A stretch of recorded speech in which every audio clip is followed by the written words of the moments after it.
ይሄ ስንል ግን ሁሉ ሌባ አልነበረም። ይሄ ስንል ግን ሁሉ ችግር ነበር። በዚያን ጊዜ ችግር ስለነበረው በ1953 በነጮች ነው የምቆጥረው የነበረውን ህግ ኮንግረስ አነሳና ብድሩ እንዲሰጥ አደረገ። ብድሩ የሚሰጠው ለስሞል ቢዝነሶችና ለናን ፕሮፊት ኦርጋናይዜሽን ነበር። ፕሮፊት የማይሰሩ ማለት እንደነ ካቶሊክ ቸርች። እሱን ካደረገ በኋላ አንዳንዱ በ3 ቀን ያልቅ ነበር። ሎኑ ማለት የማጣራት ጊዜ አልነበረም። ቢኮዝ ህዝቡ ተጨንቋል።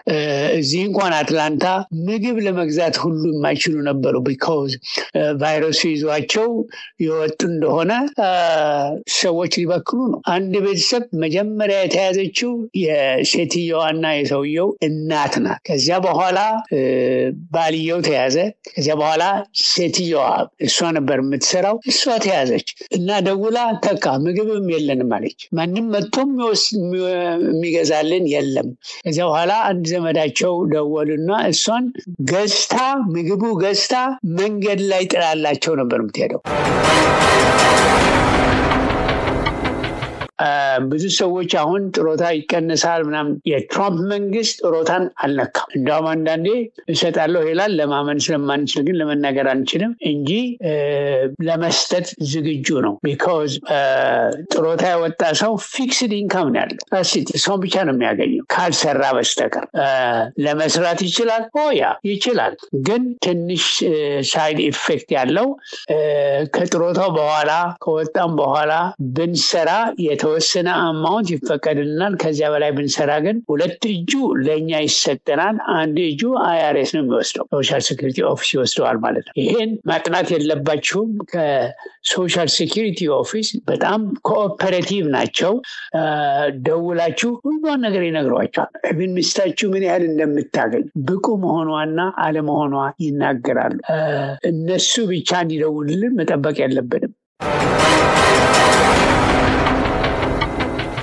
ይሄ ስንል ግን ሁሉ ሌባ አልነበረም። ይሄ ስንል ግን ሁሉ ችግር ነበር። በዚያን ጊዜ ችግር ስለነበረው በ1953 በነጮች ነው የምቆጥረው የነበረውን ህግ ኮንግረስ አነሳና ብድሩ እንዲሰጥ አደረገ።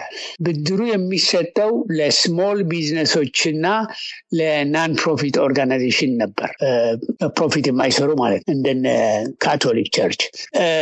እሱን ካደረገ በኋላ አንዳንዱ በ3 ቀን ያልቅ ነበር። ሎኑ ማለት የማጣራት ጊዜ አልነበረም። ቢኮዝ ህዝቡ ተጨንቋል። እዚህ እንኳን አትላንታ ምግብ ለመግዛት ሁሉ የማይችሉ ነበሩ። ቢኮዝ ቫይረሱ ይዟቸው የወጡ እንደሆነ ሰዎች ሊበክሉ ነው። አንድ ቤተሰብ መጀመሪያ የተያዘችው የሴትዮዋና የሰውየው እናት ናት። ከዚያ በኋላ ባልየው ተያዘ።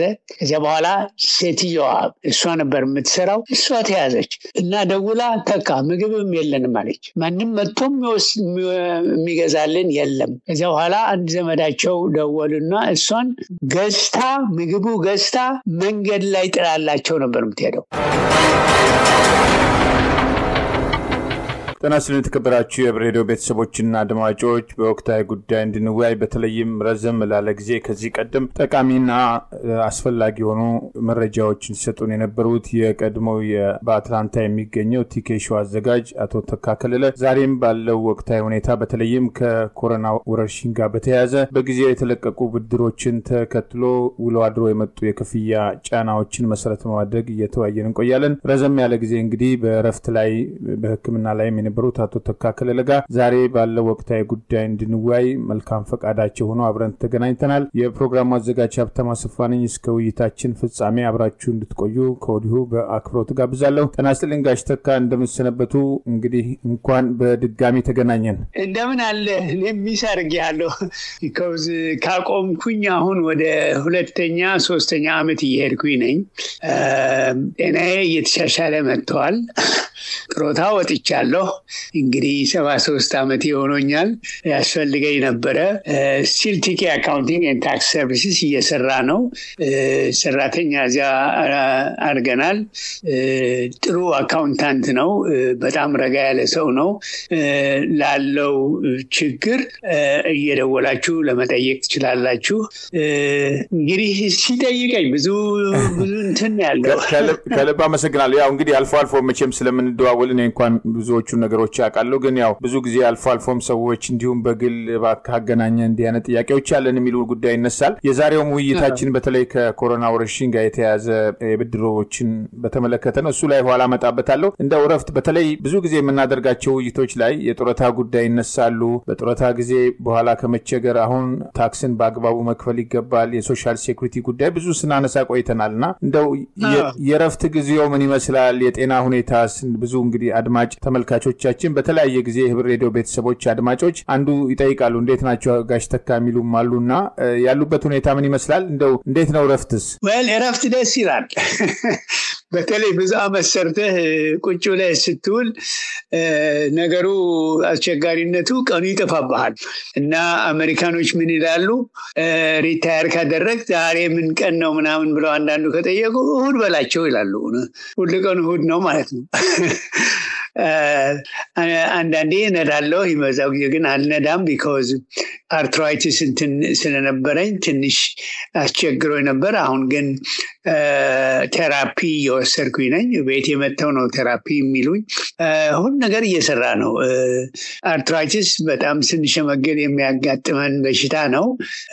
ለመሄድም ለመራመድም ትንሽ ያስቸግራል። ግን ሁልጊዜ ሐኪሞች ከተጠቀምን ቴራፒ ከተጠቀምን የሚሰጡን መድኃኒት ከተጠቀም ለመዳን ይችላል። አሁን ወደ ጥሩ ሁኔታ ነው ያለሁት እንጂ ለመንዳትም አልችልም ነበር። ጥሩ ነገሩ ግን ልጄ ደግሞ መንዳት ጀምራለች። ስለዚህ እኔን አታስፈልገኝም፣ እኔ እሷን አታስፈልገኝም። እሷ ደግሞ ራሷ ነታ እየሄደች ነው። እግዚአብሔር ከረዳህ ይቻላል። ህዝባችን ግን ደጋግሜ ለመንገር የምፈልገው ዘረኛ እንዳልሆነ ነው። በጣም ጥሩ ህዝብ እንደሆነ ነው። ፖለቲካ ስናገር ትንሽ ራፍ ይሆናል። እንደ ሰው ግን በጣም ነው የሚጠይቁ፣ ጸሎት ያደርጋሉ። አንዷ ደውላ አታውቀኝም፣ የት እንዳለሁም ምናልባት የት እንዳለሁ እንኳን ልታውቅ ትችላለች። ጠፋህብኝ ብላ ነው የደወለችው። ዌብ ፔጅ ውስጥ ገብታ ቁጥሬን አይታ ደውላ ጠፋህብን፣ ምን ሆነ? ታምሜ ነው እንደዚህ ቤት ነው የምውለው ምናምን ስላት እግዚአብሔር ያለ እንከን ይማርህ ነው ያለች እና በኢትዮጵያ ህዝብ ተደስቻለሁ።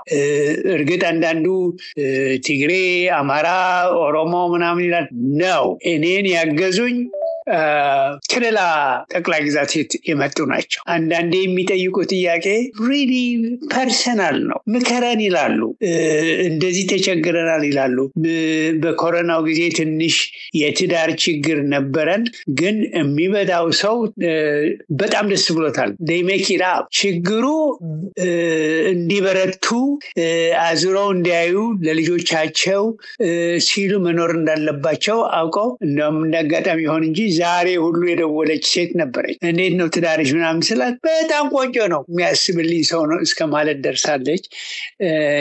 እንደዚህ አይነት ሲትዌሽን በዓለም አጋጥመዋል። ግን እስኪያልፍ ያለፋል ነው የሚባለው እንጂ ያልፋል እና በኢትዮጵያ ህዝብ ደስተኛ ነኝ። ከየትም ጠቅላይ ግዛት ይምጣ ስቲል የዋህነቱ አድረሳው። ከልብ አመሰግናለሁ ጋሽ ተካ። እንግዲህ ያው ይሄን መስማት ቀላል ነገር አይደለም። ባለፈውም ያው የታመሙ ጊዜ ነበረ። በአትላንታና አካባቢ የሚገኙ ወገኖቹ በተወሰነ ደረጃ ያው ሊያከብሩ ሊያመሰግኑ የሄዱበትን ርቀት ከዚህ ቀደም አይተናልና እሱ የሚያስደስት ነገር ነው። ያው እንግዲህ በኮሮና ጊዜ በተለይ ብዙ ኢትዮጵያውያን ያው መቼም ሰው ያለ ማመስገን አንወድም የሚባለው ነገር አሁን በተወሰነ ደረጃ እየተለወጠ የመጣ ይመስላል። ያው እኛም በደጋግመን ገልጸናል በህብር ሬዲዮ ቤተሰቦች አድማጮች ስም። በዛ ጊዜ ብዙ ሰዎች በተጨነቁ ጊዜ እርዳታ ምክር በሚያስፈልጋቸው ጊዜ በተለይ ከኢኮኖሚ ጋር የተገናኘ ነገር ስለነበር ብዙ ነገር በጎ አስተዋጽኦና ትልቅ አስተዋጽኦ አድርገዋል። ለዛ ለብዙዎች ተስፋ ሰጥተዋልና ምናልባት ከዛ ጋር ተያይዞ በዛ ጊዜ ከነበሩ አንዱ ምክሮች አንዱ ብዙ ብድር እንደ ልብ መውሰዱ ውሎ አድሮ የመክፈል ነገር ይመጣል ሲባል ብዙ ሰው የሰማ የለም። በእርግጥ ያው እንደ ምረት የተደረጉ ብድሮችም አሉ። ዛሬም ድረስ ደግሞ ችግሩ ዘልቆ ይመጣልና የዛሬ መወያያችን አንዱ እሱ ነውና በኮሮና ጊዜ ወይም የኮሮና ወረርሽኝ በተነሳ ጊዜ በገፍ እንግዲህ የተለያዩ ድጋፎች ነበሩ። በኋላ ከመጣው ስቲሙለስ ቼክ ጀምሮ የተለያዩ ብድሮች የተለያዩ ድጋፎች ነበሩና እነዛን ድጋፎች ተከትሎ በተለይ በገፍ የተወሰዱ ብድሮች ውሎ አድሮ ችግር እያመጣ ነው የሚሉ ቅሬታዎች ይነሳሉ። በተለይ እርሶንም ይሄ እንዲህ አይነት ጥያቄዎች ተደጋግመው መምጣት ነው የዛሬ ውይይታችን መነሻና በዛ ጊዜ የተወሰዱ ብድሮች ዛሬ ድረስ የሚከፈልበት አግባብ ምንድነው? በጊዜው እንደቀላል እንደማይከፈል ገንዘብ አድርጎም ደግሞ የወሰዱ በርከት ያለም የወሰዱ ሰዎች ኋላ ደግሞ አላግባብ ገንዘቡ ከጠፋ በኋላ ተመልሶ የመጨነቅ ነገሮች አሉና እስቲ ያለውት መረጃ ምን ይመስላል? በሚነሳለው ጥያቄና ቅሬታስ ምንድነው? ይሄን ብድር ለመግለጽ ሶስት ሁኔታዎች ሊገልጽ ፈልጋለሁ። አንደኛ ኖርዝ የምትኖር ሴት ናት። ልጇ ስራ ስላስቸገራት ሁለቱ ልጆቿ ጥላላት ትሄዳለች። ቢኮዝ ወደ 20-30 ማይል መንዳት ነበረባት ዋን ወይ። እንግዲህ ልጆቹን ለማድረስ ለመመለስ ብዙ ስለሚፈጅባት ከስራዋ ጋራም ስለማይስማማ ለእናቷ ሰጠቻቸው። እናቷ ትልቅ ናት፣ ከኔ እድሜ በላይ ነበረች። የሚገርመው ልጆቹ 2 ቀን አልበሉም ምግብ እና ቤታቸው ሄደች። እዚያ ወልማርት ገባች። ሰውነቷ ውስጥ ስጋ ሰረቀች እና ሌሎች ምግቦችም እዚያው ወሰደች። በአሁኑ ጊዜ ኤቭሪዌር ቪዲዮ ስላለ ማኔጀሯ አየቻትና ፖሊስ ጠርታ ተያዘች። ሴትየዋ ወደ ኦፊስ ወስደው ሲጠይቋት አዎ ሰርቄያለሁ፣ እኔ ሌባ ነኝ። አሁን ልጆቼ 2 ቀን ምግብ አልበሉም። የሰረቁት ለሱ ነው እንጂ ለኔ አይደለም። ብትፈልጉ እሰሩኝ፣ ለልጆቼ የማላረገው ነገር የለኝም። ባይ ዘ ወይ ግራንድ ኪድስ ናቸው ለሷ። እና በመጀመሪያ ፖሊሱ አለቀሰና ማኔጀሯን ምን ያህል ነው የሰረቀችው ሲባል ያው ካሽ ሬጂስተሩን መታ ይሄን ያህል ነው የሰረቀችው ምናምን ሲል ከኪሱ አውጥቶ ከፈለላት እያለቀሰ ማለት ነው። ከዚያ በኋላ ፕሩፍ ከሆነ በኋላ ሴትየዋን ቻርጅ ታረጋታለሽ ወይ ሚላት ማኔጀሯ ነው ቻርጅ አላረጋት አዝሎንጋዝ ከፍለላታል በነፃ ልትወጣ ትችላለች ብላ ለልጆቿ ስጋ ይዛ ሄደች። ሌላው ደግሞ በጣም የሚያስገርመው የካቶሊክ ቤተክርስቲያን መጀመሪያ ሎን የወሰዱት ናቸው። ተቸግረናል ብለው ወደ 3 ቢሊዮን ያልኳቸው ነው የወሰደው ከድርጅቶች ካቶሊክ ነው። ሌላው ደግሞ ኦሃዮ ነው። እነዚህ የውጭ ዜጋ ናቸው። አገሩን አልጠቅሰውም። የሚድል ኢስት ሰዎች ናቸው።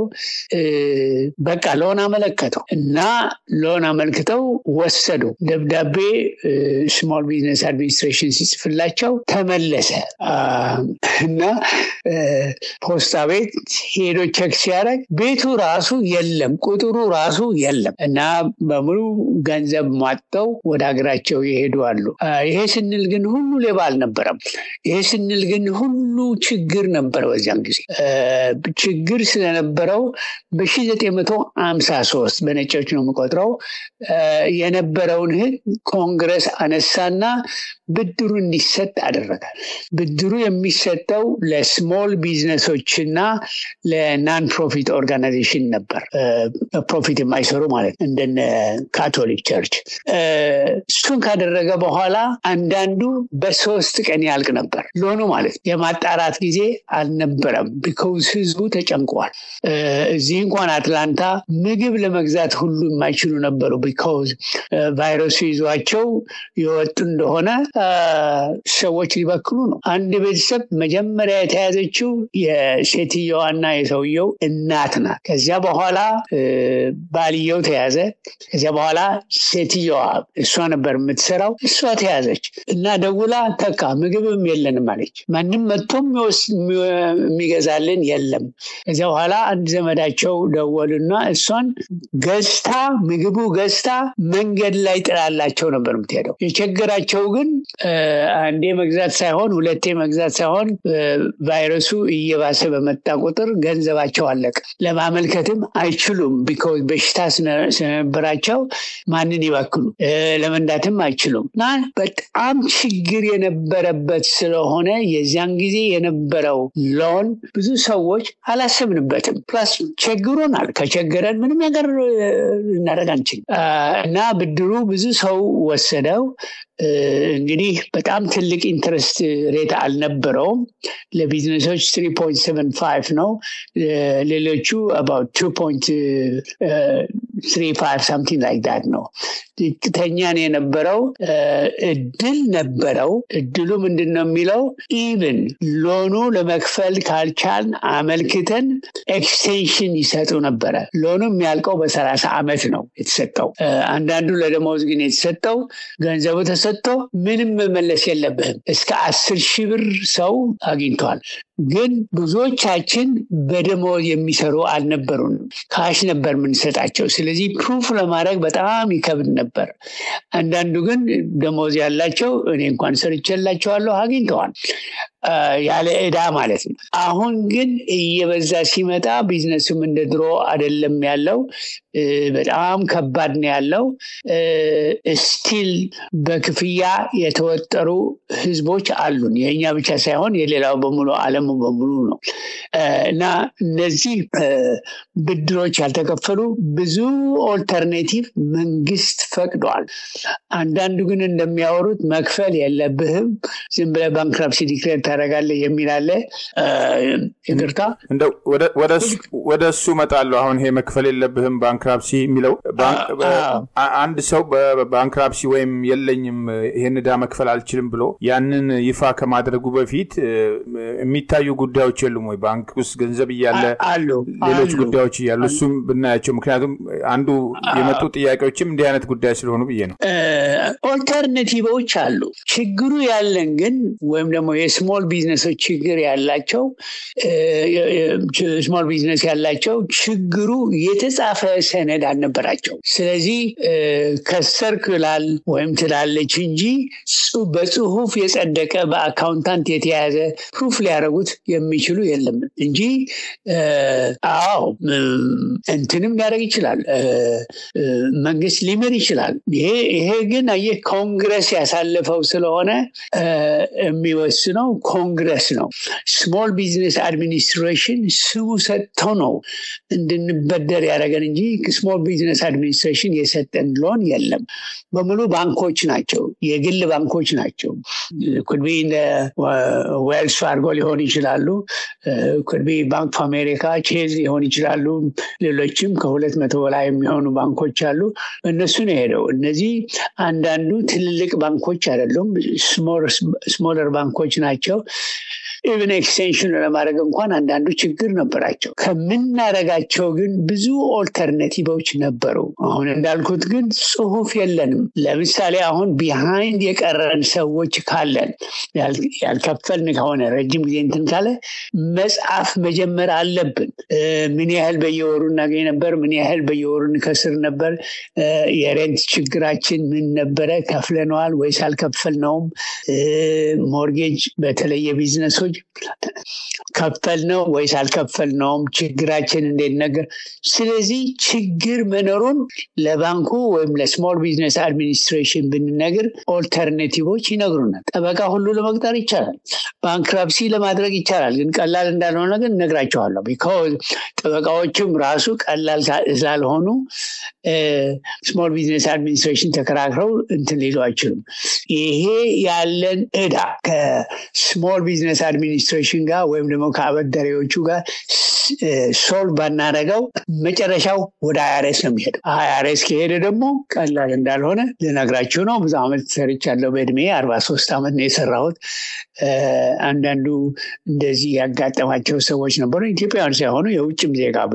because ስራዬ ላይ ከ50% በላይ የውጭ ዜጋ ነው የነበረው። አሜሪካኖችም ነበሩን፣ የአፍሪካ ሰዎችም ነበሩን፣ የኤዥያ ሰዎችም ነበሩን፣ የላቲን አሜሪካም ነበሩን። እና ችግር ሁልጊዜ ይመጣል። ተዘጋጅተሃል ወይ ነው ጥያቄ። እና እንግዲህ ምን አይነት ኦልተርናቲቭ እንዳለን ለመናገር ሞክራለሁ። እንደ ወደሱ ከመሄዳችን በፊት እንግዲህ አነስተኛ ስራ ያላቸው አነስተኛ ንግድ ያላቸው ብድር የወሰዱና ያንን ብድር በተመለከተ ለመክፈል የተቸገሩ ወይም አይከፈልም ተብሎ ታስቦ በተደጋጋሚ ለሚመጡ ደብዳቤዎች ምላሽ ያልሰጡ አንድ ነገር ሆኖ ድርጅት ሳይኖራቸው ድርጅት እንዳላቸው አድርገው ደግሞ ገንዘብ የወሰዱም ሰዎች አሉና እንደሱ አሉ። እነሱ ብዙ ነገር ይጎድባቸዋል። እነሱን በተመለከተ በተለይ አንዳንዱ የመጣው ጥያቄ ለውይይታችን መነሻ ሆነው አሁን የመክፈል ጉዳይ ሲመጣ እንደው መክፈል የምችልበት አቅም የለኝም ብቻ ብሎ ማለት ይቻላል ወይ? ሌሎች ስራው እየተሰሩ ወይ? እሱን ምናልባት ከዚህ ኮንግሬስ ያሳለፈው ህጉን ይዘው የሚሄድ ነው እንጂ አልችልም በማለት አልችልም። እንግዲህ በመጀመሪያ እንደነገርኩት ይሄ ብድር ለስሞል ቢዝነስስ ሌላ ቦታ ሄደው ተበድረው ለማይችሉ ነው most of the time የተሰጠው። ክሬዲታቸው መጥፎ የሆነ ወይም አንዳንድ ችግር ያላቸው ቢዝነሱ ኤግዛጀሬት አድርገውት ነው እንጂ እንደዚያ እንደተናገሩት ባልሆነ ያልነበረ ችግር ደርሷል። ሎን የለኝም ብለህ የምታልፈው አይደለም፣ በጽሁፍ ለማስረዳት መቻል አለበት። አሁን ለምሳሌ ሊሞ የሚነዱ ሰዎች ወይም ታክሲ የሚነዱ ሰዎች የለኝም ሊሉ አይችሉም። because 1099 ስለሚላክ ገንዘቡ ምን ያህል እንዳገኙ ይታወቃል። እንዴት እንዳጠፉት ነው እነሱ መናገር ያለባቸው። እንደ ሶሉሽን የሚሆነው ይሄን ያህል ለክራይ ወጥቻለሁ፣ ይሄን ያህል ለደሞዝ ከፍያለሁ፣ ይሄን ያህል ሬንት ከፍያለሁ፣ ይሄን ያህል ለኢንሹራንስ ከፍያለሁ የሚል ማስረጃ ያለው መሆን አለበት። ዝም ብለህ ከፍያለሁ አይደለም። ኢንሹራንስ ለምሳሌ ከፍለ ከሆነ ከኢንሹራንስ ካምፓኒው ቢሉ መኖር አለበት። ሞርጌጅ ለቢዝነሱ ከፍለ ከሆነ ከባንኩ የሞርጌጅ ስቴትመንት አምጣ ትባላለህ። እና ይሄ እንደዚህ በምትጠየቁበት ጊዜ ፕሮፌሽናል ማነጋገር ይኖርባቸዋል። ፕሮፌሽናሉ ያግዛቸዋል። አንዳንዴ በጣም ከባድ ነው because ሰዎች ፕሮፌሽናሉ ላይ ነው የሚጥሉት እንጂ የነሱ ግዳጅ አይፈጽሙም ያለ። ስለዚህ አንዳንድ ሰዎች እንደዚህ ካጋጠማቸው በቲኬ አካውንቲንግ ኤንድ ታክስ ሰርቪስስ which is 404-315-1010 ሁላችሁም ደውሉልንና ምን ማድረግ እንዳለባችሁ ነግራለን። አንዳንዴ እኛ ሶልቭ ልናደርገው እንችላለን። አንዳንዴ ደግሞ ባላችሁበት ቦታ ጠበቃ ልትቀጥሩ ትችላላችሁ። አንዳንዴ አድቫይዘር ልትመርጡ ትችላላችሁ። አንዳንዴ እዚያው ያላችሁበት ቦታ የወሰዳችሁት ሎን ለማነጋገር እንችላለን፣ እድል ከተሰጠን ማለት ነው። ስለዚህ ኦልተርናቲቭ ብቻችሁን አትያዙት። ብቻችሁ ያዳግታል። በተለይ ወደ IRS ከሄደ IRS ብዙ ነገር ሊያደርጋችሁ ይችላል። አሁን ትንሽ ሊጠቅስ የምፈልገው አንዳንዱ ኮላተራል አድርገው ነው የተበደሩት። ንብረታቸውን ሜንሽን አድርገው ነው የተበደሩት። ስለዚህ ኮላተራሉ እንዳይወሰድባችሁ መጠንቀቅ ይኖርባችኋል። ለሁሉም ሰው አይደለም። because ሎኑ የሚሰጠው የነበረ በአቅማቸው የማይችሉ ሰዎች ነው። ይቅርታ፣ ክሬዲት ደግሞ ለማግኘት የማይችሉ ሰዎች ነው። የሁላ ኦልተርናቲቭ ለመነጋገር ፕሮፌሽናል በያላችሁበት መነጋገር ይኖርባቸዋል። ይህን ተከትሎ የሚመጡ እንግዲህ ያው ሁሉም ስልክ ጥሪዎች፣ ሁሉም ደብዳቤዎች ህጋዊ ላይሆኑ ይችላሉና የትኛውን በአግባቡ መለየት ያስፈልጋል። አንዳንዴ ዝም ብቻ ማለት አሁን ላለፉት ጥቂት ዓመታት ከኮሮና በኋላም እንግዲህ እንደዚህ አይነት ጥያቄዎች ሲመጡ አይቶ እንዳላየ መሆን ወይም ምንም አይመጣም ሲቆይ በራሱ ጊዜ ይቀራል ብሎ የማሰብ ነገሮች አሉና አንዱ ከመጡ ጥያቄዎች እነዚህ ስለሆኑ ምንድነው ከዚህ በኋላ መደረግ ያለበት? እስካሁን የዘገየው እንዳለ ሆኖ ከዚህ በኋላ መፍትሄው ምንድነው? ስቲል መነጋገር አለብን ከሌንደሮቹ ጋራ፣ ከስሞል ቢዝነስ አድሚኒስትሬሽን ጋራና ኦልተርናቲቭ መፍትሄው ምን እንደሆነ ይመክሩናል። ካውንስለርም አሳይን ሊያደርጉ ሊያደርጉልን ይችላሉ። ካውንስለር አማካሪ ማለት አካውንታንቶች ሆኑ ወይም ደግሞ ጠበቆች ሆኑ። እንግዲህ ጠበቃ ስላችሁ ክፍያውን ቀላል አይደለም። እሱም ራሱ ለኑሮው መስራት ስላለበት ቻርጅ ያደርጋሉ። አሁን አንዳንዱ በጣም ከፍተኛ አወርሊ ሬት ነው ቻርጅ የሚያደርጉ።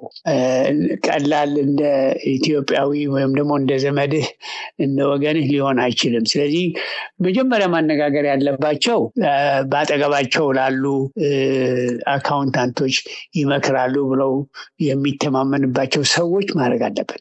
ይሄ የፌዴራል ሎን ነው። የፌዴራል ሎን እንደ ስቱደንት ሎን ነው። ካልሞት መስተቀር አይፋቅም፣ ይኖራል። ኢቨን ባንክረፕሲም ዲክሌር ብታደረጉ ንብረታችሁ ሊወሰድባችሁ ይችላል። እንግዲህ በባንክረፕሲ ህጎች ጠበቃዎች ያውቁታል፣ እኔ አይደለም ማውቀው። ለቤዚክ ኑሯችሁ አይነፈጋቸውም፣ አይወሰድባቸውም። ግን ትርፉን ነገር ለመሸጥ ለመለወጥ መብቱም አላቸው። ኢምቢም ሊላቸው ይችላል ዳኛ። ቢካዝ ሳታውቅ እንዴት ተበደርክ የሚል ጥያቄ አለ። ግን አንዳንዴ እያወቅንም ኑሮ ተበላሽቶብን የማንችልበት ደረጃ ልንደርስ እንችላለን። ኢቭን ማስፈራራት አይደለም እንጂ ቢዝነሱን ቢዘጋ የመክፈል መብት አለው አበዳሪው ነው የመከፈል። ኢቭን ቢዘጋ ቢዝነሱ ማለት ቢካዝ የፈረማችሁትን ነገር ማየት ይኖርባችኋል። ብዙዎቻችን አሁን ማድረግ ያለብን ያ የፈረምነው ኮንትራክት ለማንበብ መሞከር አለብን።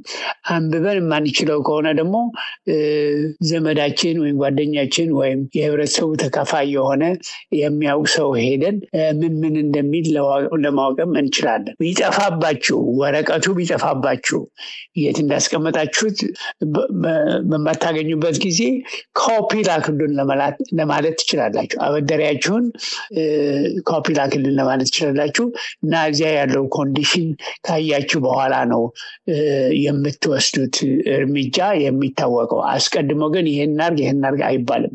ሌላው እንግዲህ በተለያዩ ሰዎች አማካኝነት ነው ብድር የወሰዱት። አንዳንድ ሰዎች የሆነ ቢሮ ውስጥ ሄደው አስሞልተው ሊሆን ይችላልና በዛ ጊዜ የገለጽኳቸውን ጉዳዮች አላውቅም የሚለው ምናልባት አሁን እንደተባለው ኮፒ ሊመጣ ይችላል። በሌላ በኩል ደግሞ በስማችን እኛ ያልወሰድነው ብድር ተወስዷል ብለው የሚያስቡም እንዳሉ አልፎ አልፎ የሚነሱ ጥያቄዎች አሉና በዛ ጊዜ እንግዲህ ብድር በስሙ ሲጠየቅ ፎርም ሲሞላ ወይም ያንን ኃላፊነት ወስዶ ለሌሎች ሰዎች ኃላፊነት ሲሰጥ መታወቅ አለበት፣ የትኛው ሰው እንደሚሞላ መገለጽ አለበት ሲባል ነበርና አልፎ አልፎ እንዲህ አይነትም ችግሮች ታክስም ላይ ያጋጥማሉና እንዲህ አይነት ችግር ለገጠማቸው መፍትሄው ምንድነው? እንግዲህ በመጀመሪያ ማድረግ ያለብን ኮፒውን ማግኘት ነው። ኮፒው ላይ ማን እንደፈረመ ይታወቃል። እኛ እንዳልሆን ደግሞ ለማወቅ ይቻላል። ስለዚህ ሶርሱ መታወቅ አለበት። ሶርሱን ሳናውቅ ልንከራከር አንችልም። ማን ሰራው፣ ገንዘቡ ለማን ተሰጠ፣ የማን ስም ነው ያለው፣ አድራሻው የት ነው የሚል እዛ ውስጥ አለ እና እኛ ካልወሰድነው ዲናይ ለማድረግ እንችላለን። እንግዲህ ሲወሰድ እያወቅን ከኖርን ደግሞ ጥፋተኛ ነን። ቢካዝ ወዲያው ማመልከት ነበረብን። ለማንኛውም ነገር የምመክረው ምንድነው ዝም ብለን ሳንከፍል ምንቀር ይተዋል መንግስት አትበሉ። ስሞል ቢዝነስ አድሚኒስትሬሽን አልሰጣቸውም። የተለያዩ ባንኮች ናቸው። ባንኮች ደግሞ ለገንዘባቸው ምን ያህል እንደሚከራከሩ ማወቅ አለብን። ቢካዝ የኢንቨስተሮች ገንዘብ ነው። ባንክ ኦፍ አሜሪካ ያለው ገንዘብ የኢንቨስተሮች ገንዘብ። ኢንቨስተሮቹ መክሰር የለባቸውም።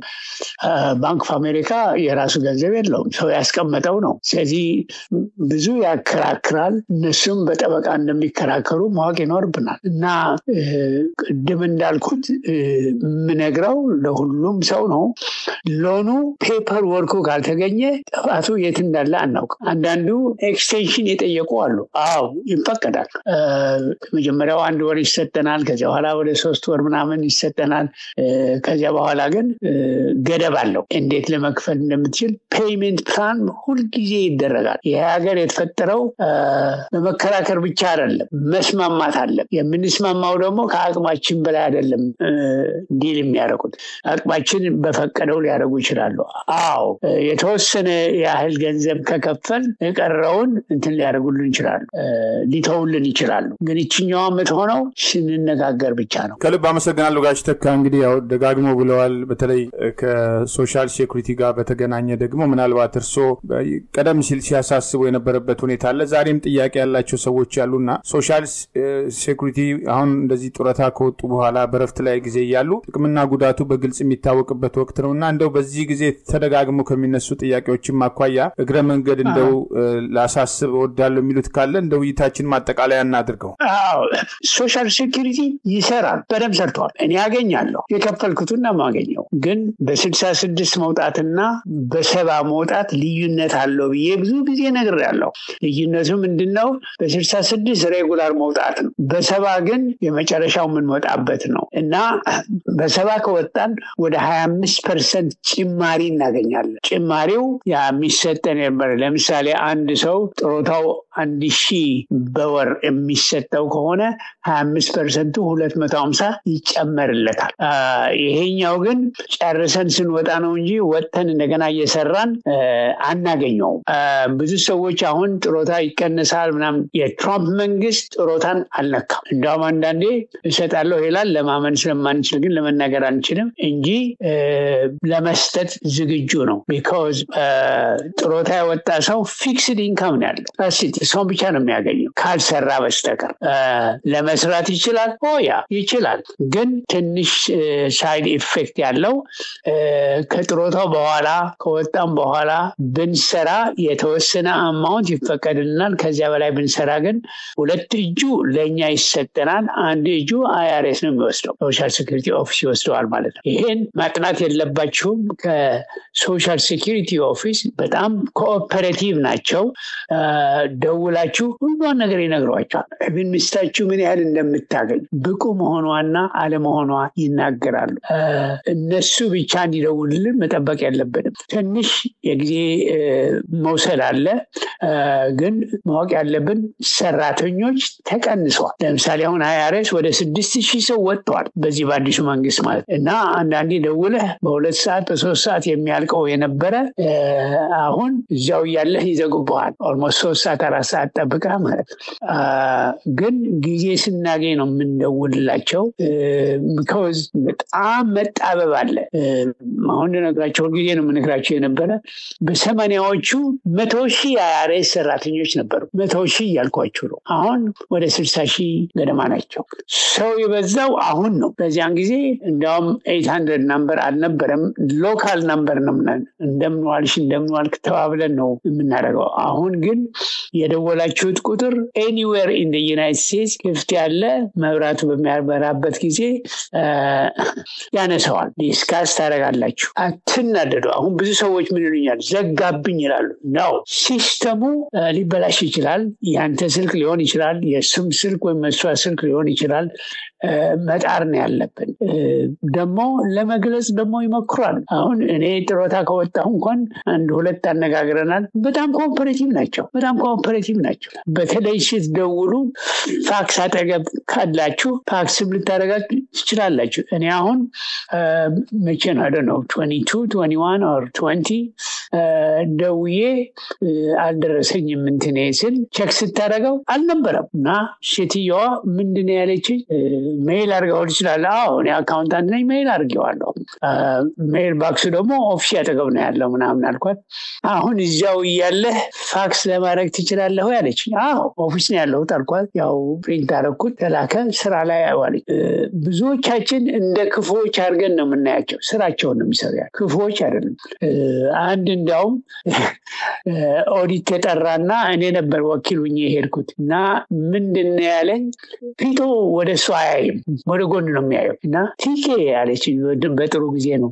ምን ሆኖ ነው የማያይ ምናምን ሲል እናንተ ሰው ታስቸግራላችሁ፣ የሰው ገንዘብን ትፈልጋላችሁ እና በሱ ነው የማያነጋግርሽ ያለው ንገረው አለች። እኔ እዚህ IRS 30 ዓመት በላይ ሰርቻለሁ፣ 3 ጊዜ ኦዲት ሁኛለሁ አለችው። እንዳንተ ልጆች አሉኝ፣ እንዳንተ ሚስት ነበረችው፣ እንዳንተ ሚስት፣ እኔ ደግሞ ባሌ አለ፣ ሰው ነኝ አለችው። አልበላህም፣ ስራዬን ነው የምሰራው ያለች። ኤግዛክትሊ ደግሞ እንደሱ ነው።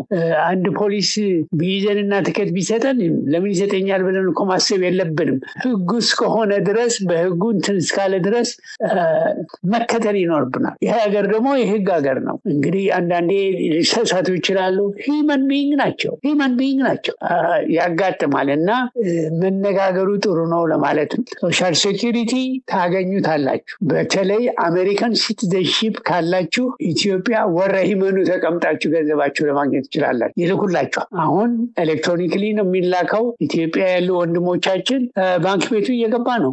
ዌልስ ፋርጎ አካውንት አለው ከኢትዮጵያ ጋር፣ ባንክ ኦፍ አሜሪካ አካውንት አለው። ዘይዱ ፔዘር ቢልስ ቢያታልሏችሁ ቢሰረቅ ካርዳችሁ እዚያ ሆናችሁ የ800 ነምበር አለ ብትደውሉ ወዲያው ለውጠው ይልኩላችኋል። ሊጠፋባችሁም ይችላል፣ ሊሰረቅም ይችላል።